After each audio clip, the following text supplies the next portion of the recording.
जो चलता है ट्रस्ट जहाँ पे लोगों को खिलाया जाता है वहाँ सारा इसी मंदिर से जाता है। बहुत सारी चीज़ें होती है, तो जो पढ़ल लिखल रही उस चीज़ में घुस रही ओकरा न बुझाई हो, जो उस चीज़ से मतलबे नहीं रखल साफ गइलस चोली जंघिया चढ़ी ब्लाउज साया ओकरा का बुझाई। तो ये मंदिर पे टिप्पणी कर ना वो पना नु बोले हैं। मेन बात बाकी देखो उनको लोग पार्टी के वोट आवा मुसलमाने के फेरा में रहला लो।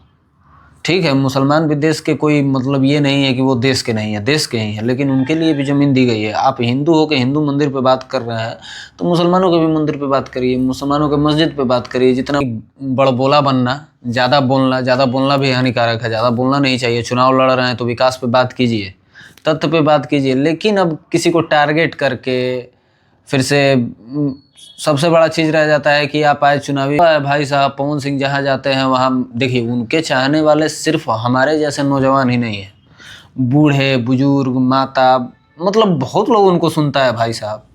अब देखिए हर इंसान का चरित्र कहीं ना कहीं कुछ ना कुछ दाग लगा रहता है।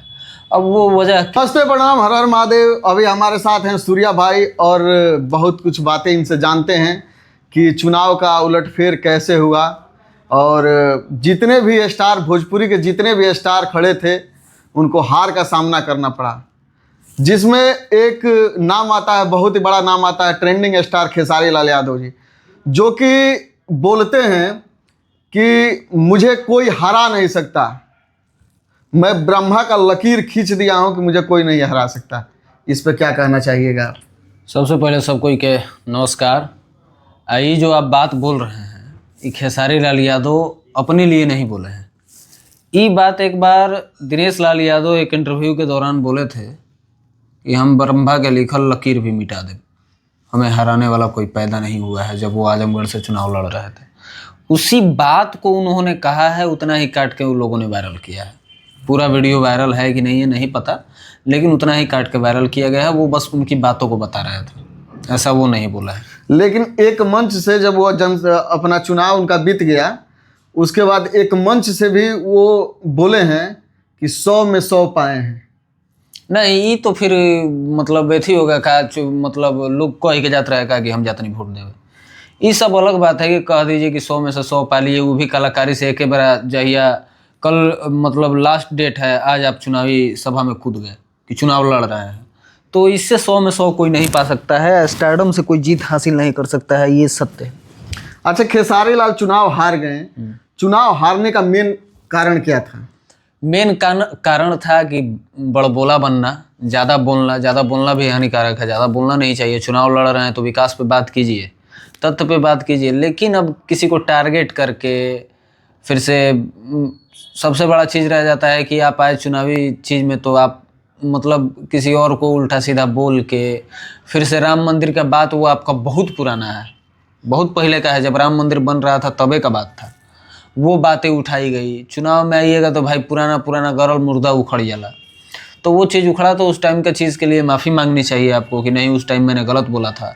आप एक हिंदू हो के राम के मंदिर के जगह आप हॉस्पिटल बनाने की बात करिएगा तो ये तो पचेगा नहीं भाई हिंदुओं को, क्योंकि देखिए राम मंदिर एक आस्था है 500 सालों से जिसके लिए लड़ाई चल रही थी। अब वो जगह राम का ही था, वो जगह, अब मान लीजिए कोई मुल्ला के, चाहे कोई मान लीजिए क्या कहते हैं उसको, औरंगजेब हो चाहे जो भी हो, उन्होंने मतलब मुगलों ने आके मंदिर तोड़ दिया राम का, अब वहाँ मस्जिद बना दिया, तो वो तो भाई पहले से मेरा था। अब वो मैंने उस जगह पे मंदिर बना दिया तो गलत क्या कर दिया? अब राम के स्थान पे वो जो हम हॉस्पिटल बना दी तो ये तो कहीं से बढ़िया नहीं है। तो इस चीज़ को लेके इनको मतलब इस चीज़ से ये डिमेरिट हुआ कि हारे। सबसे बड़ा तो यही है कि राम के विरोध में जाइएगा तो हारना पड़ेगा। अब ऐसा तो नहीं है कि हॉस्पिटल तोड़ के राम मंदिर बनाया गया है, जो राम का नहीं वो किसी काम का नहीं। हाँ, जो राम का था उसी जगह पे बना जाए भाई साहब, किसी मस्जिद को तोड़ के नहीं बनाया गया। पहले वहाँ मंदिर ही था, बाद में वहाँ मस्जिद बना दी गई, तो पहले तो हमारा था ना, तो हम फिर तोड़ेंगे ही, फिर तोड़ के हमने अपना बनाया, तो इसमें गलत कहाँ? लेकिन मस्जिद के लिए भी जगह दी गई है। हाँ। लेकिन उस पे खेसारी लाल यादव ने एक शब्द भी नहीं बोला, ना वो पना नु बोले हैं। मेन बात बाकी देखो उनको लोग पार्टी के वोट आवा मुसलमाने के फेरा में रहला लो। ठीक है, मुसलमान भी देश के कोई मतलब ये नहीं है कि वो देश के नहीं है, देश के ही है, लेकिन उनके लिए भी ज़मीन दी गई है। आप हिंदू हो के हिंदू मंदिर पे बात कर रहे हैं तो मुसलमानों के भी मंदिर पे बात करिए, मुसलमानों के मस्जिद पे बात करिए। जितना मस्जिद है तोड़वा के सब हो या हॉस्पिटलें बनवा दीजिए, और सबसे बड़ा चीज़ है कि छपरा में इतना बड़ा घर बना रहे हैं, आप रहने तो आइएगा नहीं, हो जाए हॉस्पिटल खोल दीजिए, अगला चुनाव शायद जीत जाइएगा। अच्छा एक बात बताइए, जो बोले हैं कि राम मंदिर की जगह पर हॉस्पिटल होना चाहिए, एक अपने बिहार में महावीर मंदिर है, महावीर मंदिर से 7 हॉस्पिटल चलता है, एक मंदिर के ट्रस्ट से 7 हॉस्पिटल चलता है। क्या राम मंदिर की वजह से लाखों हॉस्पिटल चल सकता है कि नहीं? क्योंकि वो बहुत बड़ा है। महावीर कैंसर संस्थान पटने में है और भी बहुत महावीर जगहों पे चलता नेत्रालय है। ऊपर से हनुमान मंदिर का जितना फंड होता है राम मंदिर अयोध्या के लिए भी जाता है। वहाँ अन्नपूर्णा जो चलता है ट्रस्ट, जहाँ पे लोगों को खिलाया जाता है, वहाँ सारा इसी मंदिर से जाता है। बहुत सारी चीज़ें होती है। तो जो पढ़ल लिखल रही उस चीज़ में घुस रही हो, कारण बुझाई हो, जो उस चीज़ से मतलब ही नहीं रखल, साफ गैलस चोली जंघिया चढ़ी ब्लाउज साया, ओकरा का बुझाई। तो ये मंदिर पर टिप्पणी करना उनको सही नहीं था। हाँ, मंदिर पे टिप्पणी किए गए। सोच लीजिए कि विधायकी का चुनाव नहीं जीत पाए, आप मंदिर पे टिप्पणी करिएगा तो सरपंच का चुनाव नहीं जीत पाइएगा।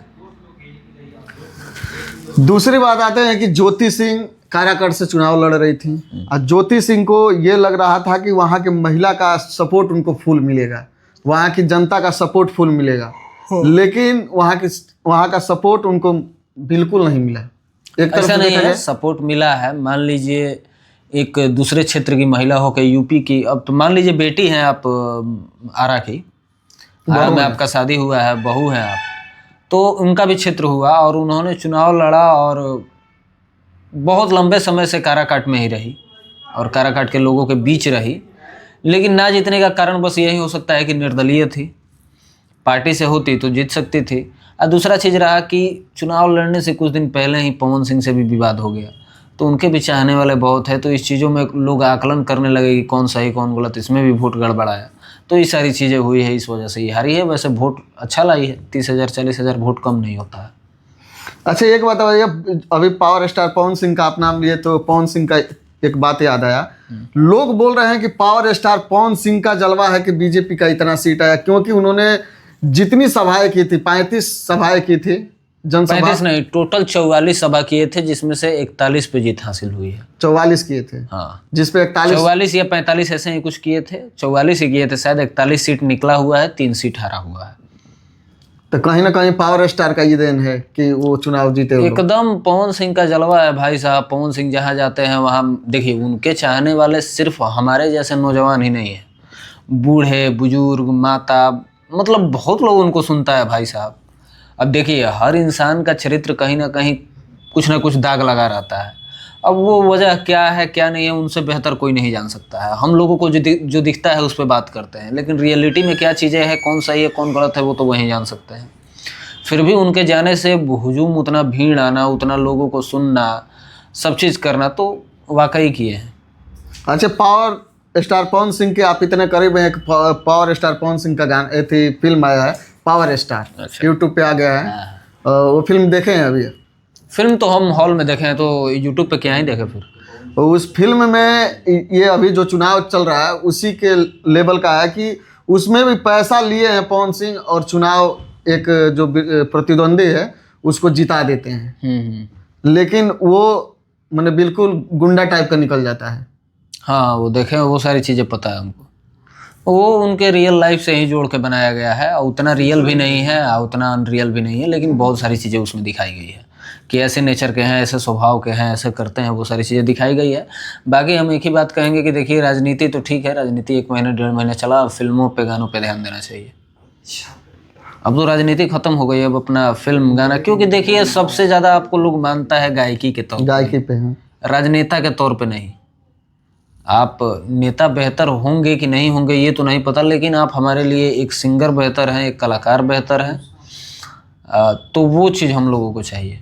लोग कल से परसों से मैसेज करते कि भैया अगला गाना कब आई, हम कैसे बता दें उनका गावे कब भाई, उन नहीं हैं। तो फिल्म पे गानों पे फोकस करना चाहिए, नहीं तो फिल्म इंडस्ट्री तो ख़त्म हो गई भोजपुरी के। हमारा लगा था कि ये गायकी इंडस्ट्री भी ख़त्म हो जी आवे वाला 2-4 साल में।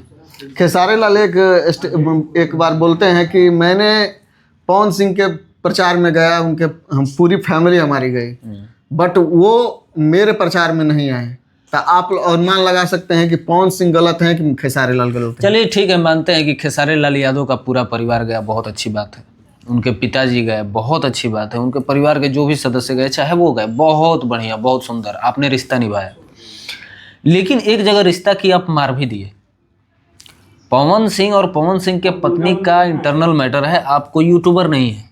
बिल्कुल ठीक है, अगर सलमान खान का ऐश्वर्या राय के साथ कोई भी लेना देना था, तो अगर उस मैटर में आमिर खान से पूछा जाए या शाहरुख खान से पूछा जाए तो वो कुछ नहीं बोलेंगे, कहेंगे कि देखिए वो उनका मैटर है, वो समझे।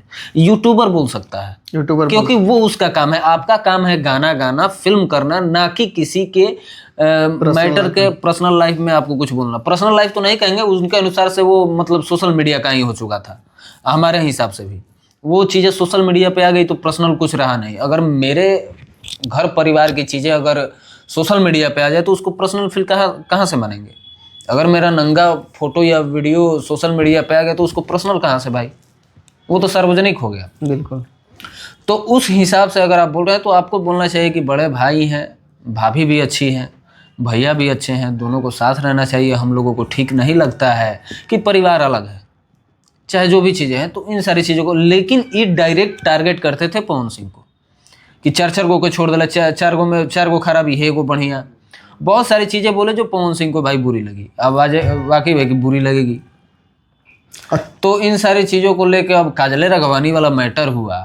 ये बोलते थे, काजल राघवानी बोलती थी कि खेसारी लाल यादव कहते थे कि मेरा बच्चा सब पैसा मांगता है, हम अपनी पत्नी को कुछ दिनों में छोड़ देंगे, वो मेरे पैसे के लिए मेरे पास है, ये है वो है, दिस है दैट है। कौन आके ऐसा कुछ किया? कोई कलाकार आके बोला आपके लिए? नहीं ना बोला कि नहीं खेसारी लाल यादव ऐसा काहे किए। तो आपको इन सारी चीज़ों में डायरेक्ट, जो आप एकदम डायरेक्ट सीधे टारगेट किए, वो गलत किए। अगर वो आप नहीं करते, वहाँ पे नॉर्मली मूव कर जाते, निकल जाते, तो शायद हो सकता था कि पवन सिंह आपके प्रचार में मतलब विरोध में नहीं जाते। पवन सिंह से किसी मैटर पे, खेसारी लाल के किसी मैटर पे अगर पवन सिंह से पूछा जाता है तो उस चीज़ को वो इग्नोर कर देते हैं, बोलते ही नहीं। पवन सिंह आज से पहले इतना कुछ बोले ही नहीं थे। आप कभी दिखा दीजिए कि पवन सिंह खेसारी लाल यादव के बारे में कुछ कभी बोले हों इतना ऑन द मीडिया। लेकिन इस बार बोलना उनका मजबूरी रह गया कि भाई साहब हद आगे खुद हम चुप रही। 4 मेहरारू का जिंदगी बर्बाद कर दिए। ठीक है, बर्बाद किए कि क्या किए वो उनकी आत्मा जानती है। अगर किए होंगे तो भगवान है ऊपर इंसाफ देने के लिए, वो आज ना कल ही धरती पे भोग के जाएंगे बा। अगर गलत कैले बड़े पवन सिंह तो भोग के जाई हैं, उ केहू रोक ही ना पाई। ना खुद पवन सिंह रोक ली है, ना कोनो तुरम खान रोक ली है, कहे कि वो इंसाफ ऊपर वाला करेगा। लेकिन आप नहीं जानते हैं, वो जानते हैं, तो वो अपना समझ सकते हैं कि हम सही हैं कि गलत है। बाकी आप आके डायरेक्ट उनको टारगेट किए, ये सब चीज़ें सही नहीं थी। तो हो सकता था इस वजह से पवन सिंह ने भाई जाके आपके विरोध में प्रचार किया, इतनी सारी सोशल मीडिया पे आके बातें बोली। राम मंदिर का विरोध किए तो रवि किशन आके बोले। सब तो आपको भाई ही मानता था। आप लड़ रहे थे चुनाव में तो कोई थोड़ी बोला कि क्या लड़ता रहा। ना बोलता ये सब राम मंदिर पे, ये सारी चीज़ों पर तो शायद कोई बोलता नहीं बोलता। लड़िए, जीतिए। चलिए, ये थे हमारे साथ सूर्या भाई और जानी इनसे बहुत सारी बातें। मिलते हैं अगले वीडियो में, तब तक के लिए जय हिंद, जय भारत।